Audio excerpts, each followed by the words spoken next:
परमेश्वर कबीर जी पहुंचे, उनकी वार्ता क्या हुई। ज्ञान सुना दे विधि बता दे, हो मेरा कल्याण भक्त मैं अर्ज करूं। ज्ञान सुना दे विधि बता दे, हो मेरा कल्याण भक्त मैं अर्ज करूं। अब धर्मदास जी ने क्या बताया था अपने विषय में, मैं क्या क्या करता हूँ, और परमेश्वर कबीर जी ने उसका विश्लेषण किया था, उसका पोस्टमार्टम किया था उसके उस ज्ञान का। ज्ञान सुना दे विधि बता दे। परमेश्वर कबीर जी ने एक दास बनकर उस एक छोटी सी तुच्छ जीव को और महात्मा कहा कि ताकि ये भोली आत्मा मेरे ज्ञान के आदान प्रदान से ये कुछ सोधी आ जा और अपना कल्याण करवा ले। ज्ञान सुना दे विधि बता दे, हो मेरा कल्याण भक्त मैं अर्ज करूं। ज्ञान सुना दे विधि बता दे, हो मेरा कल्याण भक्त मैं अर्ज करूं। धर्मदास जब न्यो बोला 68 तीर्थ नाऊंगा। धर्मदास तब न्यो बोला 68 तीर्थ नाऊंगा। गीता जी का पाठ करत हूँ इस विध मुक्ति पाऊंगा। गीता जी का पाठ करत हूँ इस विध मुक्ति पाऊंगा। राम कृष्ण के गुण गाऊंगा, राम कृष्ण के गुण गाऊंगा। मिला स्वर्ग में स्थान भक्त में अर्ज करूं। ज्ञान सुना दे विधि बता दे, हो मेरा कल्याण भक्त में अर्ज करूं। परमेश्वर ने उत्तर दिया था। धर्मदास कह रहे थे कि मैं 68 तीर्थों पर स्नान करके आऊँगा, राम कृष्ण का जाप जपूंगा और गीता जी का पाठ करता हूँ। इस प्रकार मैं परमात्मा स्वर्ग में चला जाऊँगा। परमात्मा क्या बोले, तीर्थ जल में कच्छ और मच्छा ये जीव बहुत से रहते हैं। उनकी मुक्ति ना होती वो कष्ट बहुत सा सहते हैं। भाई सतयुग में राम कृष्ण नहीं थे, तब किसका धरते ध्यान भक्त मैं अर्ज करूं। ज्ञान सुना दे विधि बता दे, हो मेरा कल्याण भक्त मैं अर्ज करूं। फिर धर्मदास जी ने क्या कहा था, एकादशी का व्रत करत हूँ जीव हिंसा कोई करता ना। एकादशी का व्रत करत हूँ जीव हिंसा कोई करता ना। शिवलिंग पूजा गुरु की सेवा किए बिना बिसरता ना। शिवलिंग पूजा गुरु की सेवा किए बिना बिसरता ना।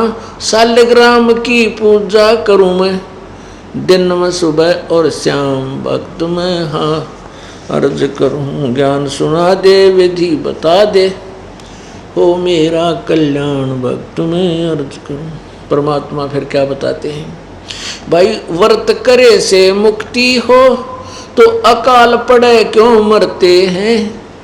व्रत करे से मुक्ति हो तो अकाल पड़े क्यों मरते हैं।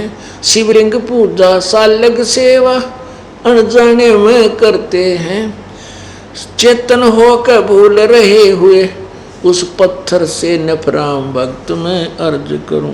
ज्ञान सुना दे विधि बता दे, हो मेरा कल्याण भक्त में अर्ज करूं।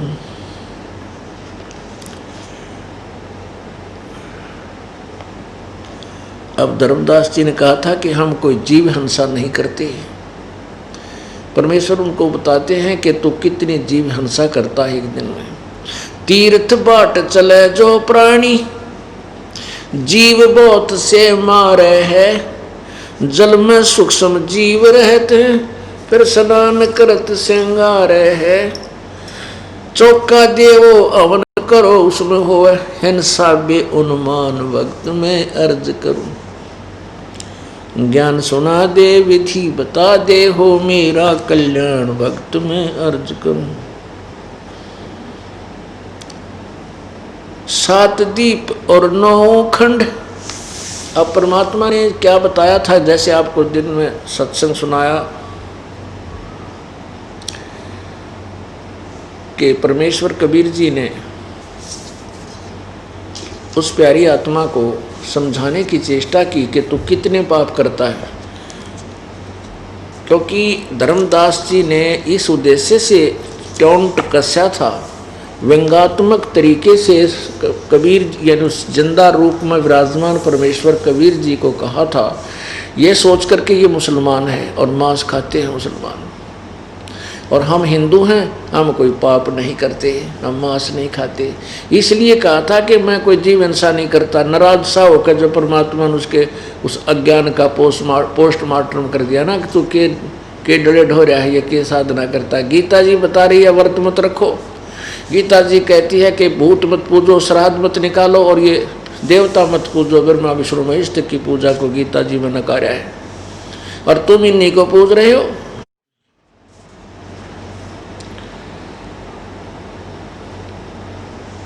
तो नाराज सा हो गया था। तो क्या बताता था कि हम कोई जीव हिंसा नहीं करते, तो परमात्मा उसके जीव हिंसा की बताता, तू कितने जीव हिंसा करता है। सत्य ब्राह्मण की है हत्या, जो चौका तुम देवो नित्या। परमात्मा कहने लगे धर्मदास, एक ब्राह्मण यानी एक संत भगत की कोई हत्या कर दे, उसको कितना पाप लगता है। उसके विषय में बहुत कुछ लिखा है कि वो इतने वर्ष तक घोर नरक में डाला जाता है, इतने वर्ष तक ऐसा जाता है। तो कहते हैं सत्य ब्राह्मण की है हत्या, जो चौका तुम देव नेता। जो तुम प्रतिदिन लीप के, जैसे चूल्हा लीप के, कुछ और स्थान लीप के खाना बनाते हो, एक जो है ना 2 फुट 4 फुट वाई 4 फुट की जो जगह तुमने लीप ली, इसमें सत्य ब्राह्मण की है हत्या, जो चौका तुम देव ने। इतने ना जाने कितने जीव मर जाते हैं। ब्राह्मण से हत्या जो होई, जल स्नान करत हो सोई। 1000 ब्राह्मण की हत्या। तुम इस तीर्थ में नहाना है, इस बोथरा के जोड़ में, जिसमें नरे जीव जंतु तालाब में के पानी में घूम रहे हैं, और आपने मुड़ कर नहाया। ये 1000 ब्राह्मण की हत्या कर दी, तो उन्हें इतने जीव मार दिए। और आप आए हो समझ के कि हम यहाँ पुण्य कर लेने आए हैं, तो उन्हें तब पाप की माल गाड़ी भर ली।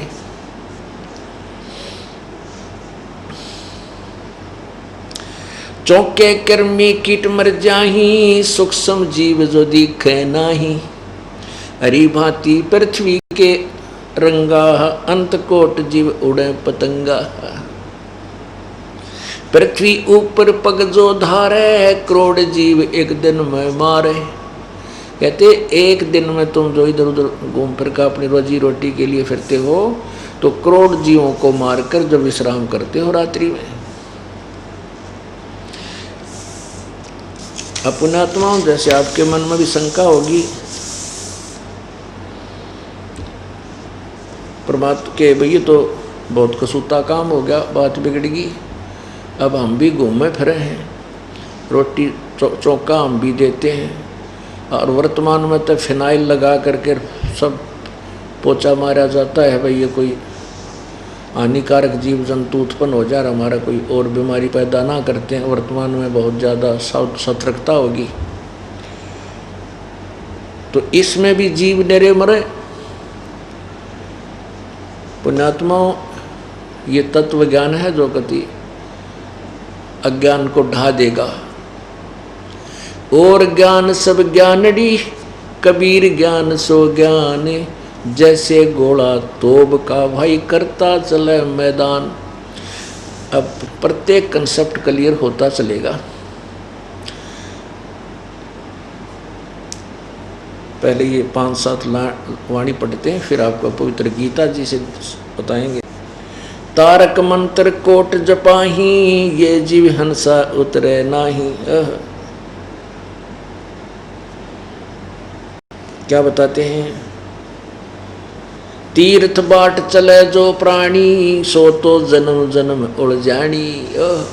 क्या बताते हैं कि जो तीर्थ स्नान करने के लिए जाता है, तीर्थों पर जाते हैं, वो तो जन्म जन्म में फंस गए, इतने पाप इकट्ठे कर लेंगे वहां तक, वहां आने और जाने में। ये भगवान है।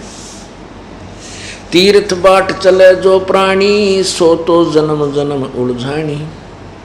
जात पर भी लेन जात है दुनिया, हमरा ज्ञान किने ना सुनिया। ये पर भी लेने के लिए वहाँ जाते हैं, बूढ़ी आत्मा कोरा पाप इकट्ठा करके लाते हैं, क्योंकि वो शास्त्र विरुद्ध साधना किसी भी पवित्र सदग्रंथ में कहीं पर भी इन साधनाओं का आदेश नहीं है, निर्देश नहीं है। कौन सी साधनाओं का? भूत पूजा का, पितृ पूजा का, तीर्थों पर स्नान करने का, व्रत रखने का, या ओम जय जगदीश हरे, इस ओम नमः शिवाय, ओम वासुदेव नमः, राधे राधे श्याम मिला दे, जय कृष्ण जय जय कृष्ण, हरे राम हरे कृष्ण। ये कोई मंत्र नहीं है जो मोक्षदायक हों, क्योंकि पवित्र गीता जी में, पवित्र वेदों में इसका प्रमाण नहीं है। और श्राद्ध निकालना भी पवित्र वेदों में, पवित्र गीता जी में नहीं है, बल्कि मना किया है। गीता जी अध्याय नंबर 9 के श्लोक 25 में स्पष्ट किया है कि जो भूत पूजते हैं वो भूत बनेंगे, पितर पूजते हैं वो पितर बनेंगे, और देवताओं की पूजा करते हैं वो देवताओं को प्राप्त होंगे, उन देवताओं के लोक में चले जाएंगे, और फिर तुरंत ही अपने पुण्यों को समाप्त करके वापस मृतलोक में जन्म मृत्यु के चक्र में गिर जाते हैं। देखिए पवित्र श्रीमद् भगवद गीता जी अध्याय नंबर 9 का श्लोक 25, अध्याय नंबर 9 और श्लोक 25।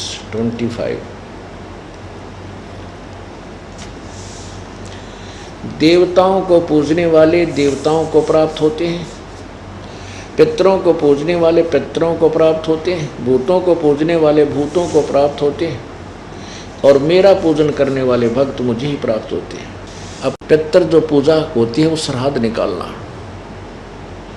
और पितर पूज कर पितर ही बन जाते हैं, भूत पूज कर भूत ही की योनि प्राप्त करते हैं। तो हम क्यों श्राद्ध निकालते रहे, क्यों पितर पूजते रहे? क्योंकि हमें तत्व ज्ञान नहीं था,